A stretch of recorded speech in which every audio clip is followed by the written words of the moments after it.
Hey, what is up mortals? It is Mr. Zombie here with a new video for ya. Welcome to part 9 of What If Deku Was a Nomu.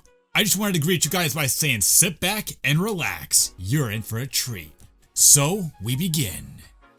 Coming here was a spectacular choice.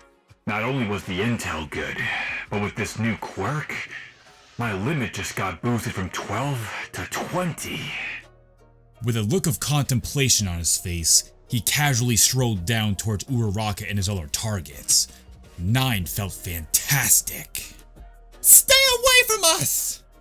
Uraraka demanded as she threw her arms around Deku in an act of protective defiance. Her words were brushed off by a casual wave of the villain's hand.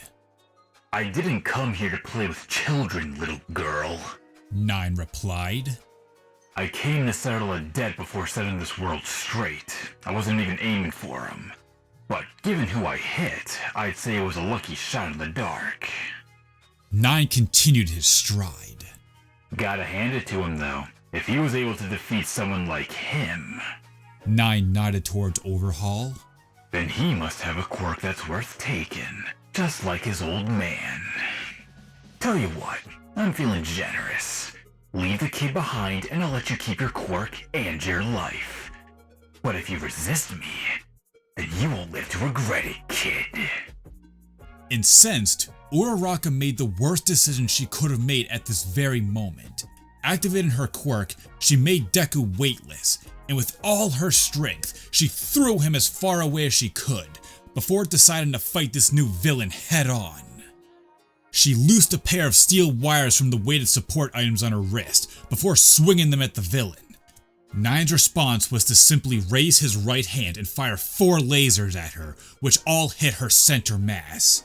She gargled and fell flat on her back. Forced to bear witness to it all was Deku, who was still stunned and powerless to do anything about it. All he could do was crawl.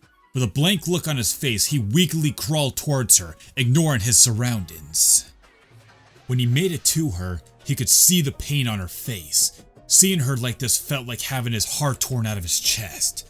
With the strength he had left, he pulled her close and put pressure on her wound to slow the bleeding. He didn't even notice 9 standing over the two of them, with his palm reached out, attempting to steal Deku's quirk. Moments before 9 could succeed, the gloved fist of Toga connected with the villain's stomach, sending the villain flying and dropping the girl under his arm.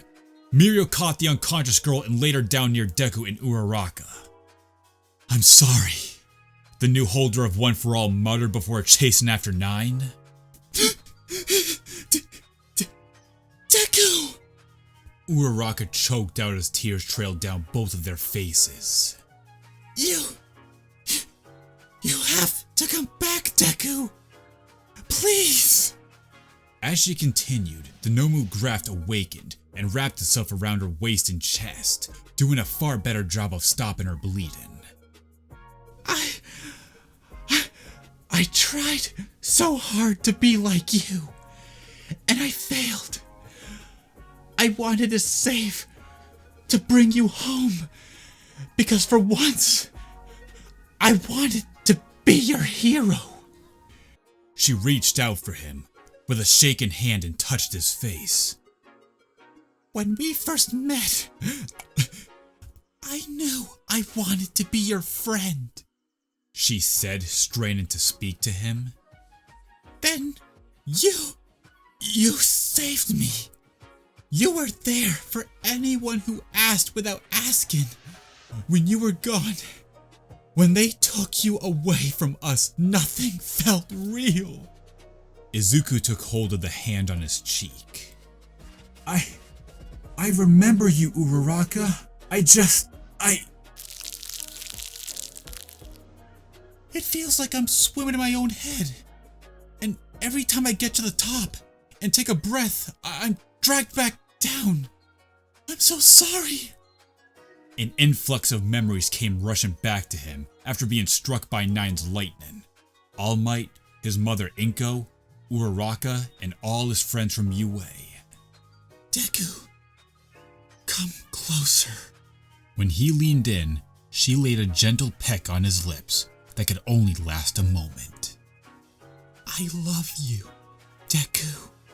Her eyes closed, and she became slack in his arms with a look of peace on her face. Shell-shocked by the experience, something broke inside of the already shattered teen's head. His tears dried up, and sadness was replaced with grief and utter rage. He picked her up carefully, holding her in his arms. He gently picked up Eri as well and ran off to get help. It only took seconds for him to find Torino, Kirishima, and Fat Gum, madness glowing in his eyes as he approached the trio of heroes. Take them! Find help! He all but ordered in a distorted voice that rumbled with a deep baritone. Do as he asks, Sir Night Eye said, making his presence known. Miria will need his help. I've already seen it. Night Eye slowly walked towards Izuku. We'll take care of them. With the greatest of reluctance, he surrendered Uraraka and Eri, before breaking out in a full-on sprint in the opposite direction. After he had left, something peculiar started to happen. Eri had begun to melt. On another battlefield, Toga was having the time of her life. In front of her with his blade drawn was none other than her idol.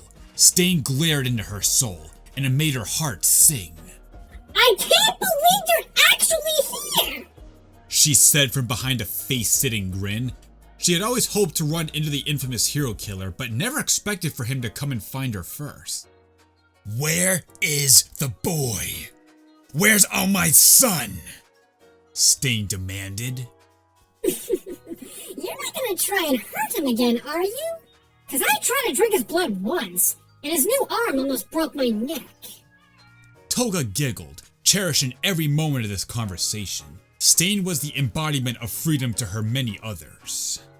I'm not here for games, girl.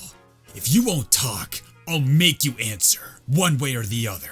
I'm getting that boy back to his father, even if I have to cut through you. Toga pointed at Stain. Spinner was right! You were trying to get him back to home. Well, I guess I owe him a few bucks. But to answer your question, he's with a friend right now, rescuing some little girl named Eri. Hearing the last part confused Stain. From what he knew of the League, they were just a bunch of anarchists who hid underneath All for One. Now they were rescuing children? But to what end? Why are you rescuing children? I thought you were a bunch of kids playing the villain. Stain inquired with a snarl and a firm grip on his katana. Because most of us wanted to be like you. A lot of us were rejected by society because of our quirks. But then you came and showed the world how corrupt your society was. You were so cool and stylish that the rest of us decided to come forth and show ourselves. I can call him if you want, but he may be too busy to answer the phone right now. Toga pulled out her phone and showed it to Stain. I was told to take you to him if he ever found us. If you want, I may be able to take you to him. If you answer one little itty-bitty question. Stain became more guarded and on edge. He was running out of time. Either the heroes were going to apprehend him, or he'd kill those sent to capture him. What do you want? Tell me what your favorite knife is. Accepting the bizarre request, the hero killer answered. Bowie knife. Thank you. This way. She said, guiding the hero killer towards Izuku's last known location. In his home with the strict eye of Inko on him, the symbol of peace sat down on his living room couch with a bowl of miso soup in front of him. He sighed and took the soup and flipped on the television. When he did, a news report captured his attention. A villain was attacking the outside region of Tokyo. The symbol watched the live feed patiently. He didn't have much time left, 45 minutes at best, and he needed it to rescue his boy. Sipping his soup, Toshinori watched the battle taking place between his new successor and an unidentified villain. This villain was able to control the weather, shoot beams of light from his hands, create dragons that attack their enemies, and much, much more. Concerned, All Might nearly rose to his feet. Given how things had gone with Izuku, he wasn't sure if he wanted to sit this fight out. He decided to put his faith on Sir's chosen successor. He closed his eyes and sighed. No, he wouldn't leap from his couch, declare to the world that he was here, and distress the woman looking after him. Instead, he was going to relax and wait for any ounce of good news. Inko reappeared at his side with her own bowl of soup. She offered him a kind smile and reassuring rub on his back. For a moment, All Might felt as if he could relax. That was until a familiar voice came bursting from the TV speakers. You hurt Uraraka! I'll kill you!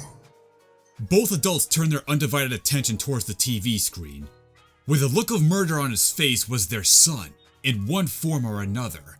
It was harder to recognize him with a crazed look on his face and a black appendage shooting out in the direction of the villain he was facing. His body was slowly turning darker before them, giving Izuku a closer appearance to a traditional Nomu. Their hearts sank as they watched the teenager they loved attack 9 with such carnage. Neither of them knew what to say. Both managed to finally calm themselves down after weeks of stress and grief, only to witness this. He was different, angry, and slowly changing before their very eyes into what could only be described as a horrific sea monster.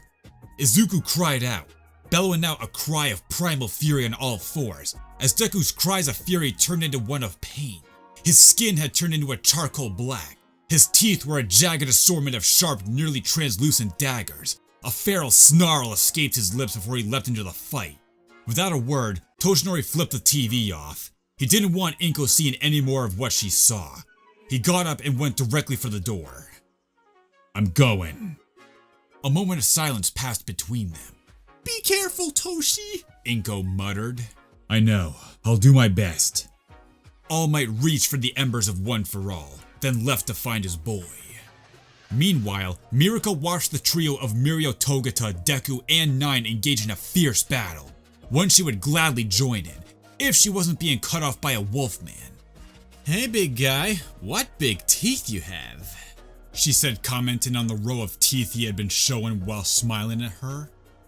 "The better to eat you with, little rabbit," he replied with a wink, flirting with her.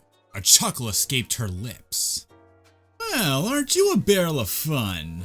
Say, why don't we do this later? I have a prior engagement to attend, but if you're willing to wait, I can save my next dance for you." Chimera laughed. His grin didn't fall either. He, like Mirako herself, was excited too.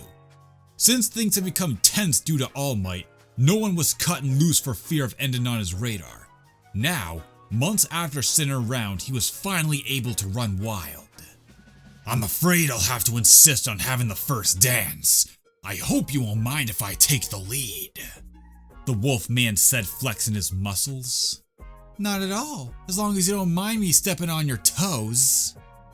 Chimera reared his fist back while lunging at Mirako, who grinned like a madwoman. She responded with a kick that made their bones rattle. The resultant excitement made their hearts race. "I think I'm in love," Chimera explained happily. "Right back at you, big guy," Mirako said before sending him flying with a right hook. Chimera quickly picked himself and charged at Mirako. "More than a pretty face. Try not to die on me. I'm a huge fan." The two kicked, clawed, and punched away at each other, comfortable to drag their fight out just a bit longer. A bit further away, Twice, Mustard, and Airy made their way to the rendezvous before they would meet with the other members of the league. It was time to leave while the getting was good. "Took you long enough," Compress said, wiping the non-existent sweat from his brow. "A few minutes longer and I would have presumed you both got captured or killed.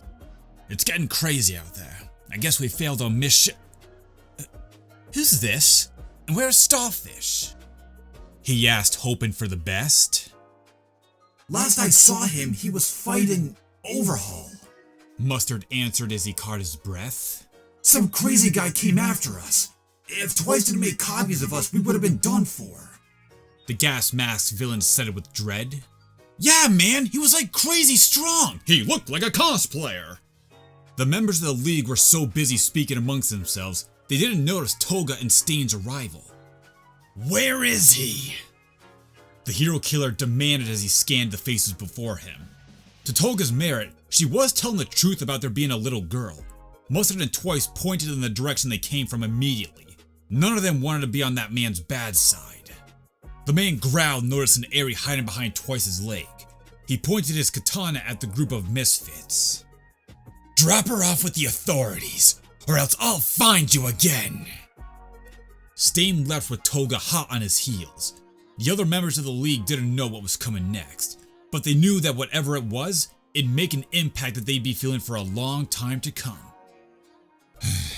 This is not going to end well, Compress said, receiving nods from the other members of the league.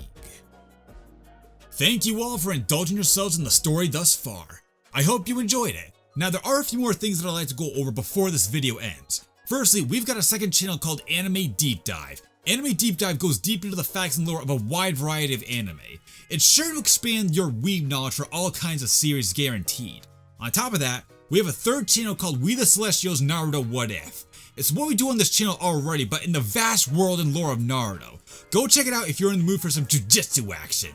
Secondly, on behalf of We the Celestials, I'd like to thank everyone involved in the production of today's awesome content. Their details will be in the description below. Lastly, if you're interested in what we do here on We the Celestials, then I would like to extend out an invitation for you to join the team. The only caveat being we only accept members 16 years and up to join the crew. You can sign up for whichever category fulfills your interest by joining the recruitment Discord using the link in the description below. Our Discord is an all-around fantastic place to be, whether you're a fan or looking to join our band of misfits. We're always looking for more members to join us. Well, that's it from us for today's video, so thank you all for watching and have a great day.